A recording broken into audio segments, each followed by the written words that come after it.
Oi! Bom, se você clicou nesse vídeo, eu acredito que você ou conhece alguém que tem endometriose e quer entender mais sobre essa doença, ou você teve um diagnóstico e está procurando saber mais sobre a experiência de outras pessoas com a endometriose, ou entender melhor o que tem de caminho de tratamento e o que essa doença significa. Eu tô gravando esse vídeo justamente para falar com você, porque eu tenho endometriose e convivo com essa doença há muitos anos. Já passei por vários processos que eu vou compartilhar aqui com vocês relacionados a diagnóstico, tratamento, cirurgia. E ao longo dessa trajetória lidando com a endometriose, eu aprendi muita coisa a partir tanto de experiências positivas quanto negativas, que eu queria muito compartilhar por acreditar que isso pode criar atalhos e facilitar a vida de outras mulheres. Então, vamos começar falando sobre o que é endometriose. Eu acredito que você já saiba, né, porque você já está pesquisando a respeito, mas eu vou trazer aqui uma explicação curta para quem ainda está procurando entender melhor, que é: se você é portadora de endometriose, isso significa que acontece o crescimento de tecido endometrial fora do seu útero. O tecido endometrial é aquele tecido que reveste o útero internamente e que vai descamar quando chega o período menstrual, ali na sua menstruação, quando sai o sangue, ele sai com o tecido endometrial. E o normal é que esse tecido seja todo expelido pelo corpo. Mas quando a mulher é portadora de endometriose, partes desse tecido, algumas células, elas se separam e se implantam fora do útero. E esse tecido, essas células, elas começam a crescer. E é o que os médicos chamam de focos de endometriose. E aí é um consenso entre os médicos que a endometriose é uma doença complexa e difícil de entender, porque ela dá sinais muito diferentes. Então isso significa que uma mulher pode ter um caso de endometriose profunda, já mais avançado, num grau mais avançado, e ela não ter sintoma nenhum. Da mesma forma como uma mulher que tem uma endometriose leve e superficial pode ter sintomas muito fortes. Isso significa que a intensidade dos sintomas não é proporcional à gravidade da doença.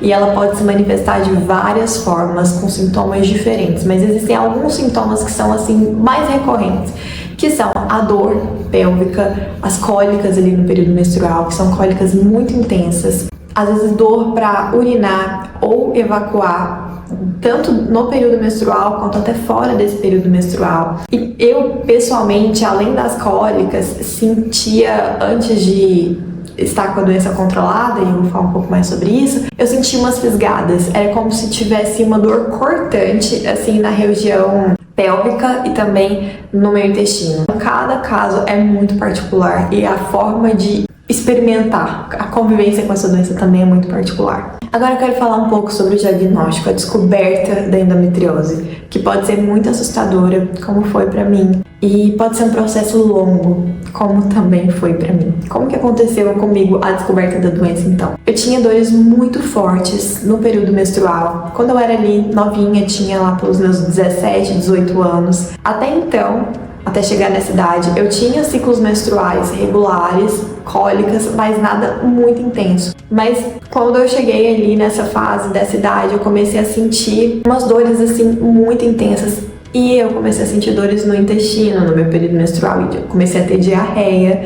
E aí isso foi um sinal de alerta para eu procurar um ginecologista. E aí, essa minha primeira consulta com o primeiro ginecologista a respeito desses sintomas foi uma consulta sugestiva, porque o médico falou: olha, eu acho que você pode ter uma endometriose, mas pelos exames eu não consigo concluir. Então, a opção de tratamento dos sintomas que o médico optou na época foi me prescrever um anticoncepcional. E aí eu comecei a fazer uso do anticoncepcional com pausas. Então, eu tomava anticoncepcional, mas eu também menstruava. Isso ajudou, porque as minhas dores sim melhoraram, mas elas não passaram. E aí, ao longo do tempo, a doença foi avançando e eu fui sentindo uma piora dos sintomas. E aí eu comecei a sentir novos sintomas também. Além daquela dor intestinal, eu comecei a sentir aquelas fisgadas que eu falei, mesmo fora do meu período menstrual. Comecei a sentir dor na relação sexual. Isso me levou a procurar outros médicos. E aí foi o início de uma longa saga, porque eu passei por vários ginecologistas. E eu descobri que a maioria dos ginecologistas não estão preparados para atender e tratar adequadamente uma paciente de endometriose. E muitos deles até diminuem a importância dos sintomas que a gente relata. E eu falo isso porque eu passei por vários médicos, e isso já com plano de saúde, aqui na minha cidade, eu sou de Goiânia, eu passei por vários ginecologistas, e eu chegava, relatava os meus sintomas, fazia exames, e aí os meus exames sempre vinham normais. Então, o que os médicos tinham para poder me diagnosticar era o meu relato. Eles tinham que acreditar que eu estava realmente sentindo as dores que eu estava falando que estava sentindo. Mas eu ouvi várias vezes de médicos diferentes que a dor que eu sentia era uma dor normal, que era simplesmente uma dismenorreia, que é um quadro de ciclo menstrual doloroso. Mas eu sabia que a dor que eu sentia não era normal. Eu sabia que não era normal a pessoa sentir dor para evacuar durante o período menstrual da forma como eu sentia. Então, o que eu fiz e que eu recomendo para você, mulher que descobriu que tem endometriose e tá aí nesse processo de buscar um tratamento, é: não deixe que desvalorizem as suas queixas, os seus sintomas. Se você for um médico e ele disser que tá tudo bem, mesmo que você esteja sentindo dores e sintomas como esses que eu comentei aqui, procura outro e procura profissionais que vão realmente poder te ajudar a lidar com essa doença, te trazendo qualidade de vida, valorizando o fato de que você tem sintomas em que sentir dor não é normal. E então continuei procurando por médicos, passando por vários médicos, fazendo vários exames. E existem exames específicos, né, de imagem para poder identificar a endometriose, inclusive exames com preparo intestinal, que são aqueles que você tem que tomar laxante antes de fazer, ultrassonografias transvaginais, ressonância. Eu fiz todos eles e todos os meus exames vinham normais. Até que eu encontrei aqui em Goiânia um médico ginecologista e especialista em endometriose, e isso fez toda a diferença. E aí vem a próxima dica. Além de procurar por um ginecologista e procurar por alguém que valorize aquilo que você está levando para o consultório, seu quadro clínico, se possível, procure um especialista em endometriose, porque a doença é uma doença complexa e, como eu falei, a maioria dos médicos que não estão estudando a fundo a endometriose não estão preparados para poder conduzir um bom tratamento. Então, quando eu descobri que tinha esse médico aqui, que atendia pelo meu plano de saúde, que ele era um especialista em endometriose, eu me consultei. E aí é que tá um detalhe muito importante. Entre aquela minha primeira consulta lá com 17 anos até a minha consulta com esse médico especialista, se passaram quase 10 anos. 10 anos para eu ter, de fato, um diagnóstico e ser tratada adequadamente. E por mais que esse tempo pareça descabido para diagnóstico de uma doença tão comum, e aí vai um dado importante: 1 a cada 10 mulheres tem endometriose. Então a gente está falando de uma doença que acomete uma grande parte das mulheres. E apesar disso, é comum que essa doença demore em média 7 anos para ser diagnosticada. No meu caso foram quase 10 anos, então eu estou dentro dessa estatística e você possivelmente está também. E então foi assim a minha trajetória até chegar no especialista. E aí, quando eu comecei então a ter uma abordagem melhor sobre a doença com esse especialista, o que ele me falou foi: olha, você não tem exames que me permitem fechar um diagnóstico, mas você tem um quadro clínico que é muito sugestivo de endometriose, e eu acredito, a minha opinião médica é que você tenha endometriose, mas a gente só vai conseguir descobrir de fato através de uma cirurgia, que é uma videolaparoscopia diagnóstica. O que é isso? É uma cirurgia feita por vídeo, e através desse procedimento o médico vai olhar lá dentro da sua pelve e ele vai investigar, ele vai procurar pelos focos que muitas vezes os exames de imagem não são capazes de detectar, principalmente se forem focos superficiais, se eles não estão tão infiltrados nos tecidos. Então, a sugestão dele foi uma videolaparoscopia diagnóstica, mas essa não foi a abordagem inicial, esse não foi o plano A do médico. Ele falou: olha, pra gente fechar o diagnóstico com certeza, o método é a cirurgia, mas eu quero tentar com você antes um tratamento hormonal, porque se você tiver uma melhora dos sintomas, uma melhora da qualidade de vida tratando com o uso de hormônios e a gente puder evitar a cirurgia, isso é mais benéfico para você enquanto paciente. Então vamos tentar trabalhar isso, melhorar sua qualidade de vida de uma forma menos invasiva. Foi então que eu comecei a usar uma medicação que ela é à base de progesterona para tentar ver se eu melhorava os sintomas, se esses sintomas regrediam. E o que aconteceu comigo foi que eu piorei muito. Ah, Aline, como assim? Pioraram os meus sintomas de endometriose, então aqueles sintomas todos que eu já tinha, que eu comentei, eles ficaram mais intensos e eu comecei a ter efeitos colaterais desse remédio também, que eram muito desconfortáveis. Eu comecei a sentir uma dor na minha lombar, eu comecei a sentir mudança de humor, eu tive muito problema de acne. Então, de uma forma geral, o remédio não me ajudou, não funcionou pra mim, e foi aí então que a gente decidiu que a cirurgia seria a melhor opção pro meu tratamento. Então, em 2020, eu passei pela cirurgia. E aí, vai um detalhe muito importante para você que está considerando fazer uma cirurgia pro tratamento da endometriose. Existem técnicas diferentes para fazer a videolaparoscopia. Qual é a diferença principal? Tem uma técnica que é uma técnica mais antiga e muitos médicos, até médicos que não são especialistas em endometriose, usam, que é a técnica de cauterizar os focos. Então, é uma técnica em que, através ali da cirurgia de vídeo, os focos de endometriose que forem encontrados vão ser queimados por cauterização. E por que essa não é a melhor técnica, não é a mais eficaz? Porque quando os focos são queimados, ainda ficam células residuais naqueles focos.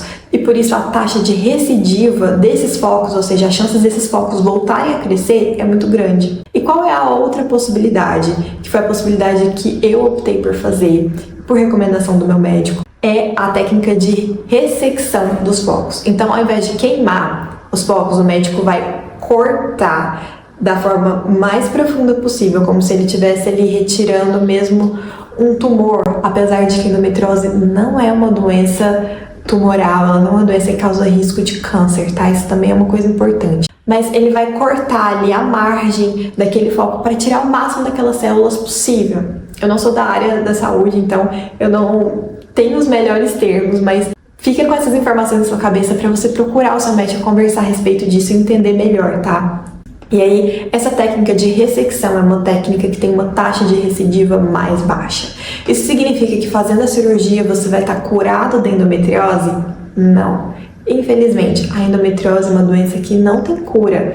Mesmo você tratando cirurgicamente, você ainda vai ter na sua genética a produção de focos de endometriose. Mas então por que vale a pena fazer uma cirurgia para casos em que ela é indicada? Porque quando você tira aqueles focos, você então remove aqueles pontos de inflamação que estão dentro do seu corpo. Isso vai te proporcionar uma melhora da qualidade de vida e pode também representar uma melhora de taxa de fertilidade, dependendo de onde esses focos estão implantados e como eles afetam o seu sistema reprodutivo. E aí, no meu caso, eu achei que valeu muito a pena ter passado pela cirurgia. Foi uma cirurgia pouco invasiva. Os cortes são iguais aos cortes de quem faz uma cirurgia para tirar apêndice, vesícula, que é a laparoscopia. Então, assim, se a gente for parar para pensar na extensão desses cortes, a cirurgia é pequena, mas o que vai ser feito dentro do seu corpo através desse procedimento é muito relativo. No meu caso, a gente não sabia a quantidade de focos que eu tinha e nem qual seria a extensão da cirurgia para tratar esses focos, porque eles não apareciam nos exames. E no final das contas, foi uma cirurgia grande. E tinha então focos de endometriose espalhados por muitos pontos. Eles eram superficiais, pequenos, mas eram muitos. E tinha focos de endometriose também no meu apêndice e na parede externa do meu intestino. Então, foi feita uma ressecção na parede externa do meu intestino. É tipo uma raspagem ali do tecido externo. Então, foi um procedimento grande e foi um procedimento feito por uma equipe multidisciplinar. Além do meu ginecologista, a minha cirurgia foi feita por um cirurgião geral, que foi quem cuidou dessa parte do meu sistema gastrointestinal. E o acompanhamento pós-cirúrgico também foi feito com esses dois profissionais, além de fisioterapeuta e nutricionista. Então, se a gente for parar para pensar, é um tratamento complexo, muitas vezes caro. E eu quero dar algumas dicas aqui para vocês de coisas que eu aprendi por meio do acompanhamento com esses profissionais e que fizeram toda a diferença para mim e que também pode ser aplicado em casos de várias mulheres, independente de como a doença se manifesta. E a primeira coisa que eu aprendi, assim, que foi determinante para minha melhora, além, claro, da cirurgia ter feito uma diferença muito grande, foi uma mudança no estilo de vida. Eu entendi que Pelo fato de ser uma doença inflamatória, eu tinha que me manter saudável e eu tinha que ter um estilo de vida saudável. Isso inclui aquele básico que não falha, que é atividade física e uma boa alimentação. E em relação à alimentação, eu fui aprendendo a partir da experiência com o cirurgião geral que me operou, nutricionistas, até eu passar por outros médicos já lá na frente, médicos de reprodução humana, e aí já é assunto para um outro vídeo. Esse vídeo é o primeiro sobre a minha jornada como tentante, falando sobre fertilidade. Então eu vou falar melhor sobre essas outras experiências relacionadas à fertilidade em outros vídeos aqui no canal. Mas falando sobre essa questão do estilo de vida e como isso melhorou os meus sintomas de endometriose, eu descobri que a endometriose ela carrega consigo possíveis diagnósticos secundários. No meu caso, um desses diagnósticos foi a síndrome do intestino irritável. Se você pesquisar no Google, você vai ver que existe uma associação desses dois diagnósticos, dessas duas doenças da endometriose com a síndrome do intestino irritável, de uma forma muito comum entre mulheres que têm a endometriose. Ou seja, mulheres que têm endometriose têm uma grande chance de ter síndrome do intestino irritável, resumindo. E foi o meu caso. E eu não sabia disso até muito recentemente, até o ano passado. E aí, o que eu fiz? Passei por uma nutricionista especialista em endometriose, especialista em um protocolo de dieta que é voltado para tratar mulheres que têm essa síndrome. Esse protocolo chama Low FODMAPs. Você pode pesquisar no Google, tem muita informação na internet a respeito. Ele é um protocolo que foi desenvolvido na Austrália e ele foi adaptado para nós, para alimentos que a gente encontra aqui no Brasil. Se vocês quiserem, contem aqui nos comentários, eu posso falar um pouco mais sobre a experiência com esse protocolo. Mas o que aconteceu depois que eu comecei a fazer esse protocolo? Eu percebi que a minha saúde intestinal melhorou. Consequentemente, a inflamação do meu corpo diminuiu. Como a endometriose é uma doença inflamatória, tudo que a gente puder fazer para reduzir a inflamação no corpo ajuda a gente a ter uma melhor qualidade de vida e a ter um manejo melhor da doença. Então, assim, para concluir, eu já falei aqui sobre a importância de você não desistir de buscar ajuda médica de um ginecologista que realmente valorize os seus sintomas e que saiba tratar a endometriose de forma adequada. Eu acho que isso é o primeiro ponto. Se possível, procure um especialista em endometriose. Se você optar e for recomendado para você passar por uma cirurgia, passe pela cirurgia sabendo que é uma cirurgia grande, ela vai te exigir um tempo de recuperação, não é uma cirurgia simples que você faz ali e na semana seguinte você já tá 100%, mas é uma cirurgia que em muitos casos pode trazer muita qualidade de vida para a mulher, mesmo que ela não represente uma cura. Se alguém te prometer cura para endometriose, não é verdade. A endometriose não tem cura, mas ela tem manejo dos sintomas. Eu hoje, por exemplo, não tenho os sintomas que eu tinha antes de fazer todos esses tratamentos. A minha qualidade de vida é infinitamente melhor. Eu consigo lidar com a doença, tanto cuidando da minha alimentação, do meu estilo de vida, me mantendo ativa. A atividade física faz uma diferença assim gigantesca. E uma coisa que eu esqueci de comentar é que depois da cirurgia eu passei a tomar anticoncepcional suspendendo a menstruação até o momento em que eu parei para começar a tentar engravidar. E aí eu fiquei com muito medo, pensando assim, poxa, os meus ciclos menstruais eram tão dolorosos, né, até a cirurgia, e até algum tempo antes da cirurgia eu já estava suspendendo a menstruação também. Fiquei com muito medo de saber, descobrir como que seria voltar a menstruar e não estar tomando nada hormonal depois da cirurgia. E pra minha surpresa, eu fiquei muito bem. Eu tive cólicas, mas não foram as cólicas que eu sentia lá na minha fase de 20 e poucos anos. Foram cólicas normais, assim, que acontece mesmo no período menstrual. Então, tudo isso combinado me fez hoje estar vivendo com muito mais qualidade de vida, sem os sintomas que eu tinha antes. E entender que a endometriose, ela tem sim controle. E tem como sim a gente ter qualidade de vida. Uma coisa que eu esqueci de falar no vídeo é que eu também fiz fisioterapia pélvica, especificamente por causa da dor na relação, por causa de algumas dores que eu sentia ali na região pélvica. Então mesmo depois da cirurgia, eu passei por algumas sessões de fisioterapia pélvica e me ajudaram muito a chegar num ponto em que eu falei assim, não, eu tô bem, minha qualidade de vida tá excelente, a doença não tá mais me afetando por causa de dor. Então foram muitos tratamentos, muita coisa. Se você tem alguma dúvida, deixa aqui nos comentários. Eu quero muito compartilhar, eu quero muito que esse vídeo te ajude, te traga tranquilidade e que você saiba que é uma doença que é muito assustadora, mas ela já está sendo muito mais bem compreendida e tem muita gente por aí que está vivenciando tratamento e está podendo compartilhar isso com vocês aqui na internet. É muito bom. E por mais que possa parecer assustador ter um diagnóstico de uma doença tão complexa e que está tão associada à infertilidade, existe sim esperança de melhora, existe sim esperança de controle dessa doença, desses sintomas, e existe sim esperança de gravidez natural. Foi o meu caso. Eu engravidei em um curto período de tempo, vou contar melhor essa história nos próximos vídeos. Então eu quero te tranquilizar e te dizer que, claro, pode ser que sim, a endometriose esteja associada à infertilidade, mas isso não te torna estéril, tá? É diferente você ser infértil e você ser estéril, porque a infertilidade tem tratamento. Se você tem um diagnóstico de endometriose que te causa infertilidade, não se desespere, tá? Existem vários caminhos, muitas mulheres aí para contar as histórias delas, eu quero contar a minha para vocês. Então continue acompanhando os próximos vídeos. Tchau!